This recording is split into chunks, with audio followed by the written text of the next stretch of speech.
굴욕 체결의 결정판 강화도 조약 신명호 부경대 사학과 교수. 조선 영해 사실상 일본이 접수하다. 근대 세계의 무지한 탓에 수많은 톡소조항 인식 못해 세국개국 국내 여론마저 갈리는 등 내후외환에 시달려 일본 제국주의 침략의 역사를 재구성한 일본 만화로 제국을 그리다의 사파. 조선산 보호세란 팻말을 붙인 조롱 속에 갇힌 닭 조선이 주인 일본이 주는 먹이를 받아먹고 있다. 1875년 고종 12 메이지 8음력 12월 11일야 음력 구로다. 기요타카와 이노우에 가오루는 군함 7척을 이끌고 시나가와항을 출항해 부산으로 향했다. 구로다의 공식 직함은 특명정권 변리 대신이었고 이노우에는 특명부정권 변리 대신이었다. 그들은 출항에 앞서 운요 사건을 명분으로 무력과 협박을 이용해 조선을 개항시키라는 메이지 천황의 명령을 받았다. 구로다와 이노우의 임무를 보좌하기 위해 최고의 조선 전문가로 손꼽히던 모리야마 시게루가 동행했다. 당시 메이지 일본은 조선을 무력으로 개항시키기 위한 만반의 준비를 마친 상태였다. 앞서 12월 2일에 있었던 청나라 북양 대신 이용장과 추청특명점검공사 모리 아리노리와의 회담을 통해 메이지 정부는 청나라가 조선 문제에 군사적으로 개입할 의사가 없음을 확인했다. 이에 따라 메이지 정부의 실세들은 조선 개항에 자신감을 갖게 됐다. 다만 조선 정부가 호락호락하게 일본 요구를 수용할 수는 미지수였다. 조선 정부 입장에서 본다면 운요 사건의 피해자는 조선이었다. 그런데도 적반하장 격으로 일본이 사과와 재발 방지, 배상, 개항 등을 요구한다면 강력하게 반발할 가능성이 없지 않았다.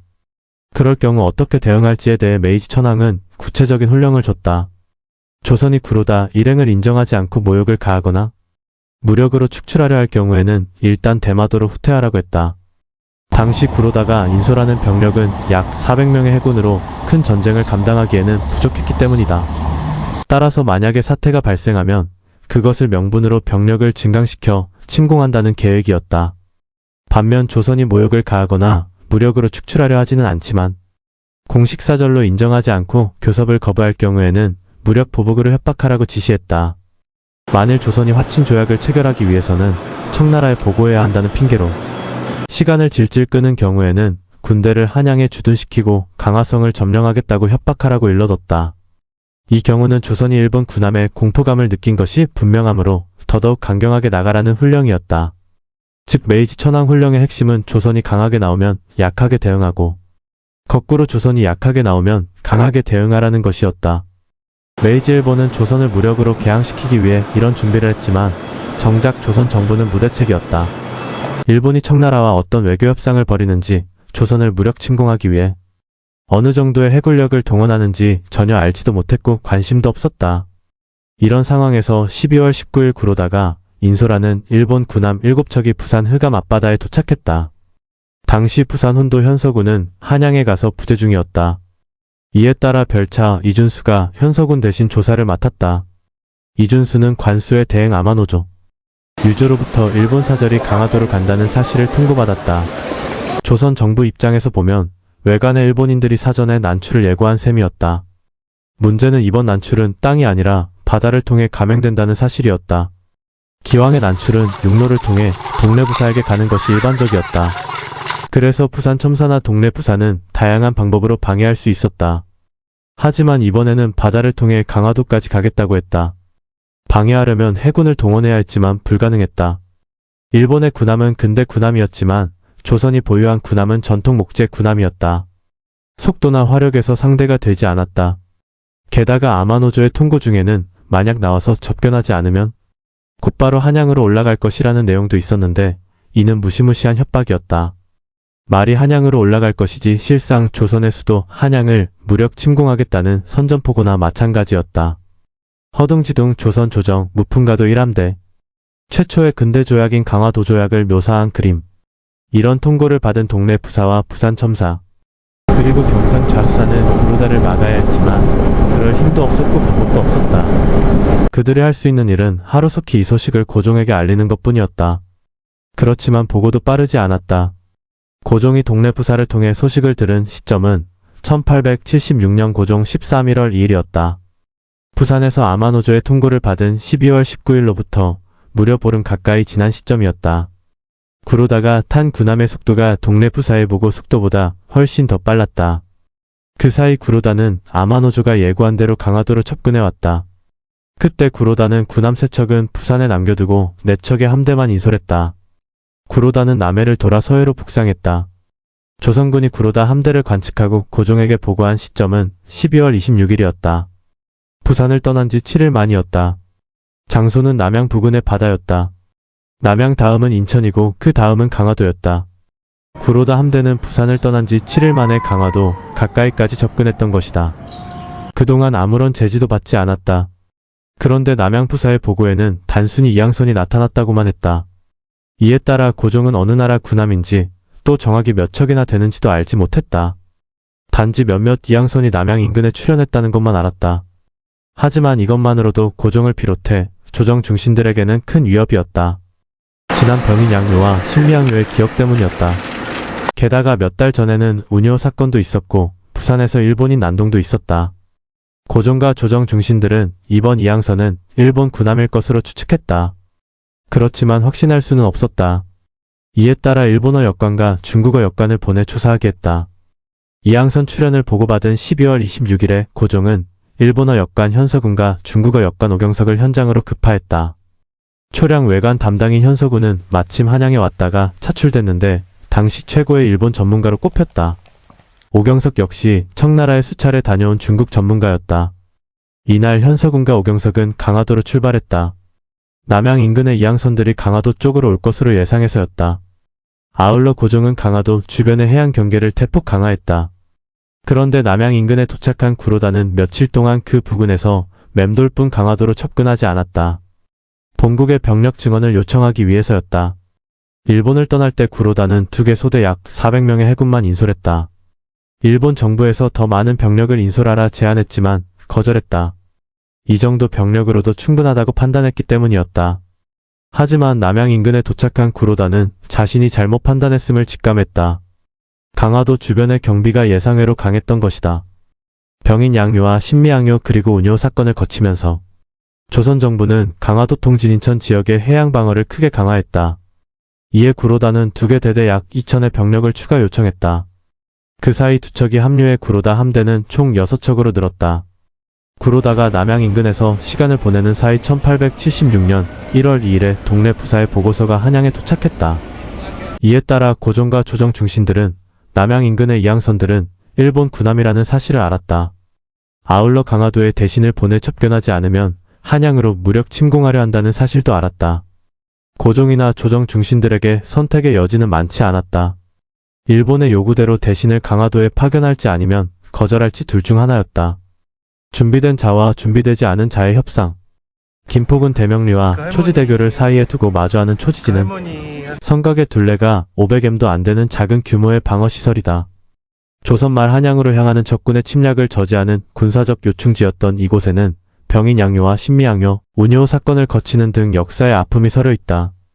1월 3일 고종은 대신들에게 의정부에 비상 대기하도록 명령했다. 만약의 사태에 대비하기 위해서였다. 의정부에 모인 대신들은 이의원을 필두로 박규수, 이채은김, 병국, 홍순목 등이었다. 고종은 이들과 협의의 대책을 마련할 셈이었다. 1월 4일 구로다는 기암 맹춘호를 강화도 가까이로 접근시켰다. 조선의 반응을 알아보기 위해서였다. 맹춘호가 강화도의 내양 즉 영에 가까이 접근하자 강화 유수 조병식은 수군의 대응 출동을 명령했다. 판관 박재근과 군관 고영주가 수군을 이끌고 출동해 맹춘호를 맞았다. 비록 조선 수군은 목재 군함이었지만 맹춘호는 조선 수군의 지시에 순순히 응했다. 맹춘호에 탑승한 박재근과 고영주는 즉각적인 퇴거를 요구했다. 하지만 조선이 대신을 파견해 첩견하지 않으면 6척의 군함으로 한양을 공격하겠다는 답변만 들었다. 박재근과 고영주의 주사는 당일로 한양 주정에 보고됐다. 이제 고종과 중신들은 선택의 기로에 놓였다. 강화도에 대신을 파견하고 전쟁을 피할지 아니면 거부하고 전쟁할지의 선택이었다. 그러나 고종이나 중신들은 전쟁을 할 준비도 없었고 용기도 없었다. 이에 따라 일단 전쟁을 피하고 시간을 벌어야 한다는 의견에 따라 대신을 파견해 접견하기로 했다. 이런 대응은 사전에 준비된 대응이 아니라 임시 방편에 지나지 않았다. 1월 5일 고종은 신원을 접견대간으로 삼아 부총관 윤자승과 함께 강화도에 가서 구로다를 접견하게 했다. 신원이나 윤자승은 근대 외교의 문외한이었을 뿐만 아니라 구로다가 무엇 때문에 왔는지도 몰랐다. 이처럼 전혀 준비되지 않은 신원과 완전히 준비된 구로다 사이의 협상이 시작됐다. 한편 1월 9일에 현석은과 오경석은 항산도 부근에서 구로다 함대에 승선할 수 있었다. 그때 현석은은 모리야마 시게루에게서 귀국에서 파견한 대관이 강화도에서 기다린다는 말을 인천의 지방관에게서 들었으며 첩견하는 절차와 날짜는 우리가 내일 강화성으로 들어가 유수와 만나 면담한 다음 결정하겠으니 이것을 강화 유수에게 알리고 군사와 백성들을 타일러 절대로 경솔한 행동을 하지 못하도록 해주십시오라는 통고를 들었다. 이에 현석우는 첩견 절차와 날짜는 우리 대관이 결정할 것이니 강화에 가서 논의한다는 것은 부당합니다. 또 성 안으로 들어가는 것은 우리 조정의 명령이 있은 다음에야 논의할 수 있습니다. 라고 항의했지만 모리야마는 들은 척도 하지 않았다. 쫓겨나듯 하선한 현석우는 그 길로 강화도를 향했다. 현석운과 모리야마의 대화에서 알 수 있듯이 구로다는 대화와 협상보다는 일방적인 밀어붙이기로 나왔다. 조선이 접견대관을 파견했다는 것은 곧 전쟁을 원하지 않는다는 표시였고 그것은 곧 전쟁 준비도 안 됐다는 표시이기도 했다. 반면 구로다는 전쟁 각오까지 한 상황이었다. 강하게 밀어붙이면 밀어붙일수록 주도권은 구로다가 쥘 수 있었다. 1월 10일 일본 군함 4척이 강화도에 접근했다. 현석운을 통해 보고받은 강화 유수는 속수무책이었다. 혹 보고를 받지 않았다고 해도 첩견대관이 파견된 상황에서 포격을 가할 수는 없었다. 일본 군함 은갑진에 정박했고 몇몇 일본인들이 상륙해 강화성으로 들어왔다. 강화 유수와 만난 자리에서도 일본인들은 일방적으로 나왔다. 그들은 구로다가 강화도에 상륙할 때 400명의 병력을 대동할 것이니 미리 맞이할 준비를 하라고 통고하는가 하면 조만간 2000명의 일본군이 인천과 부평 사이에 상륙할 것이니 역시 맞이할 준비를 하라고 통고했다. 문외한 신원 칼날을 잡다. 말이 통고지 협의를 빙자한 협박이었다. 그러나 강화 유수나 조선 정부는 대책이 없었다. 거부할 경우 곧바로 전쟁으로 이어질 것인데 조선은 전쟁할 의지도 없었고 준비도 없었다. 이런 상황에서 일본의 요구를 거절할 수는 더더욱 없었다. 1월 16일 구로다는 400명의 병력을 인솔하고 강화도 남문 앞에 상륙했다. 다음날 신원과 구로다 사이에 1차 협상이 벌어졌다. 장소는 서문 안의 연무당이었다. 1차 협상에서 신원과 구로다는 운요 사건 책임과 국서 접수 거부 문제를 놓고 설전을 벌였다. 구로다는 운요 손해배상과 책임자 처벌 나아가 국서 접수를 요구했다. 반면 신원은 변명하기에 바빴다.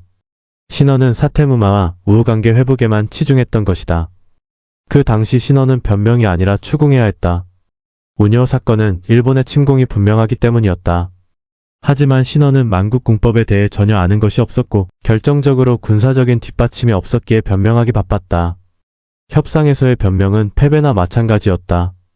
1월 18일에 속개된 2차 협상에서도 구로다는 국서 문제와 운요 사건을 추궁했고 신원은 변명했다. 뿐만 아니라 동석한 모리야마까지 구로다의 가세에 신원을 몰아붙였다. 모리야마는 일본의 협상대표가 아니기에 발언하면 안 되는데도 외교 관행을 무시하고 불쑥 튀어나와 국서 문제의 자초지종을 장황하게 늘어놓았다. 구로다와 모리야마의 합동 추궁에 신원은 더더욱 궁지에 몰렸다. 기회를 잡은 구로다는 귀국 조정의 확실한 대답을 받아가지고 돌아가는 것이 바로 우리의 직무이므로 조정에 전달해 우리들이 돌아가서 보고할 말이 있게 해준다면 아주 다행이겠습니다. 라고 했다. 신원은 조정에 알리겠습니다. 하고 대답했는데 이것이 큰 실수였다. 국서 문제는 조선과 일본 어느 한쪽의 일방적인 책임으로 돌리기 어려운 문제였다. 조선은 기왕의 전통을 유지하려 했고 일본은 유신 이후에 새로운 상황을 강요하려 했기 때문이다. 따라서 굳이 책임을 묻는다면 양측 모두에게 있었다. 그럼에도 불구하고 구로다는 조선 정부만의 사과 내지 해명을 집요하게 요구했고 신원은 수락했던 것이다. 이 때문에 조선은 의정부 명의의 해명서를 구로다에게 전달해야 했다. 반면 구로다는 아무런 해명서도 제출하지 않았다. 이 같은 결과로 본다면 국서 문제는 조선의 잘못으로 발생했고 그 때문에 조선이 해명한 꼴이 됐다. 국서 문제에서 소기의 목적을 달성한 이후 구로다는 조약 책자를 꺼내 신원에게 보이면서 간단하게 기록한 조약 13건을 자세히 보시고 대신께서 직접 조정에 가셔서 임금님을 뵙고 보고에 처리해 주시기 바랍니다. 라고 말했다. 마침내 본심을 드러낸 것이었다. 조약 책자를 본 신원은 조약이란 것은 무슨 일입니까? 라고 반문했다. 근대 외교의 문외한인 신원에게는 조약이란 말 자체가 생소했던 것이다. 그 정도로 신원을 비롯한 조선 양반들은 근대 세계에 대해 무지했다. 구로다는 귀국 지방의 관을 열고 함께 통상하자는 것입니다. 라고 대답했다. 신원은 300년 동안 언제 통상하지 않았던가요? 지금 갑자기 이것을 가지고 따로 요구하는 것은 이해할 수 없습니다. 라고 했다. 구로다는 지금 천하 각국이 다 통행하는 일이고 일본 또한 각국에 대해 이미 관을 많이 열었습니다. 라고 대답했다. 결국 신원이 이것도 조정에 알리겠다고 대답했고 구로다는 10일 안에 회답을 달라고 했다. 그런데 신원이 구로다를 만나기 직전에 고종은 청나라에서 보낸 외교문서를 입수했다. 청나라 예부에서 1875년 12월 23일에 보낸 자문이었는데 그것이 1876년 1월 11일에 도착했던 것이다. 그로부터 6일 후인 1월 17일 신원과 구로다 사이에 1차 협상이 있었다. 청나라의 자문에는 일본의 주청특명 전건공사 모리 아리노리가 1875년 12월 9일 북경에 도착한 후 총리하문 그리고 이용장을 상대로 벌였던 외교 공작의 전모가 소상하게 실려 있었다. 따라서 1월 11일 이후 고종과 당국자들은 이번 사태와 관련된 일본의 의도 그리고 청나라의 의향까지 자세히 알 수 있었다. 일본은 무력을 통해서라도 조선을 개항시키려 했고 청나라는 무력 충돌이 일어나지 않기를 바랐다. 만약의 경우 조선과 일본 사이에 전쟁이 벌어져도 청나라는 도울 수 없다는 암시도 있었다. 청나라의 자문은 조선이 알아서 선택할 일이라고 말하고 있었지만 그것은 외교적 수사일 뿐 사실상 개항을 권고하는 내용이었다. 청종주권 부정통의 조선의 외교 고립 도모 조일수호조 규 강화 도조약이 체결된 연무당 예터 1월 13일에 고종은 중요한 국제정보를 알려준 청나라에 감사를 표시하며 일본과의 교섭 과정을 자세히 알리겠다는 회답 자문을 보냈다. 이 시점에서 고종은 개항을 결심했던 것이다. 신원과 구로다 사이의 협상이 한창 중이던 1월 22일 청나라 칙사가 한양에 도착했다. 훗날의 순종을 고종의 왕세자로 책봉한다는 청나라 황제의 칙서를 가져온 칙사였다. 칙사가 도착한 다음 날부터 일본과의 수호통상을 반대하는 상소문이 올라오기 시작했다. 그들은 화서 이항로를 필두로 하는 보수유림이었다. 그들은 일본을 서양 오랑캐나 마찬가지라 주장하며 강화도에 정박한 일본 배들을 무력을 써서라도 쫓아내라 요구했으며 전쟁을 하게 되면 전쟁을 해야 한다고 주장했다. 하지만 전쟁 준비가 전혀 돼 있지 않을 뿐만 아니라 이미 개항을 결심한 고종은 그들을 역적이라 질책하며 혹독한 처벌을 내렸다. 심지어 흥선대원군을 하야시킨 최대 공로자 최익현의 통상 반대 상소를 올리자 그마저도 유배형에 처했다. 1월 25일 의정부에서는 일본이 요구하는 수호통상을 수락하자고 건의했다. 고종은 즉각 찬성했다. 마침내 2월 3일에 신원과 구로다는 총 12조로 된 조약에 서명 날인했다. 이 조약은 병자년에 조인됐다고 해 병자수호조규라고도 하고 강화도에서 조인됐다고 해 강화도조약이라고도 했다. 이 조약으로서 조선은 메이지 일본과 공식적으로 외교관계를 맺게 됐다. 조약 체결을 기념해 구로다는 고종에게 회선포 1문, 탄약 2000발, 전차 한량, 유견단총 1정, 탄약 100발, 7연총 2정, 탄약 200발, 피단, 침 등을 선물했다. 대부분 근대 무기였다. 반면 고종은 구로다에게 사서 각 일질종이 분묵 피단 등을 선물했다. 고색 창연한 유교 문물이었다. 조선과 일본은 상호 간의 선물만큼이나 강화도 조약에 대한 인식과 입장이 달랐다. 강화도 조약에 대한 조선의 입장은 상대적으로 전통적이었다. 반면 일본의 입장은 상대적으로 근대적이었다. 조선은 상대적으로 근대 문물에 어두웠을 뿐만 아니라 전통이라는 이름으로 근대의 충격을 최소화하고자 했다. 이에 비해 상대적으로 근대 문물에 밝았던 일본은 근대라는 이름으로 최대한 강하게 조선의 충격을 가함으로써 최대한의 이익을 확보하고자 했다. 이런 인식과 입장 차이는 강화도 조약의 개별 조항에 대한 인식과 입장에서도 나타났다. 예컨대 일본국 정부는 지금부터 15개월 뒤에 수시로 사신을 파견해 조선국 경성에 가서 직접 예조 판서를 만나 교제 사무를 토의하며 해당 사신이 주재하는 기간은 다 그때의 형편에 맞게 정한다.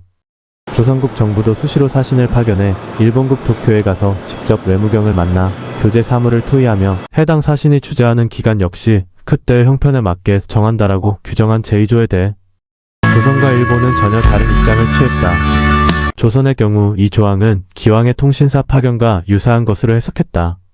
즉 조선과 일본 사이에 일이 있을 때마다 양국이 서로 상대국의 수도에 사신을 파견해 문제를 해결하고 끝나면 다시 돌아간다고 해석한 것이었다. 물론 사신의 체류 기간은 문제의 경중에 따라 달라질 수 있었다. 고종은 강화도조약 체결을 옛날의 우호를 회복하자는 것에 지나지 않는 것으로 판단했다. 반면 일본의 경우 제2조를 기왕의 사신파견과 유사한 것이 아니라 만국공법에 규정된 상주사절을 지칭하는 것으로 해석했다. 이에 따라 강화도 조약 이후 일본은 만국공법을 근거로 상주사절을 주장했고 1877년 9월에 외무대서기관 하나부사를 대리공사에 임명해 한양에 상주하게 하려 했다. 그러나 조선은 하나부사 공사를 과거의 통신사로는 인정했지만 상주사절로는 인정하지 않았다. 이 결과 하나부사 공사는 몇 년이 지나도록 한양에 상주하지 못했다. 하나부사 공사가 한양의 상주사절로 들어간 것은 1882년 조미수호 조약이 체결된 이후에나 가능했다. 조선 역시 조미수호 조약 이후에야 일본의 상주사절을 파견하기에 이르렀다. 2조뿐만 아니라 4조와 5조에 대한 인식과 입장 역시 조선과 일본은 판이했다. 조약 체결 후에도 사태 파악 안 되는 조선. 일본 메이지 시대 때 만들어진 다양한 종류의 조선어회화 책, 한글 표현 옆에 가다카나로 발음 기호를 적고 하단에는 일본어로 뜻풀이가 돼 있다. 사진은 러일 전쟁 시기에 군인들이 휴대할 수 있도록 제작된 포켓종.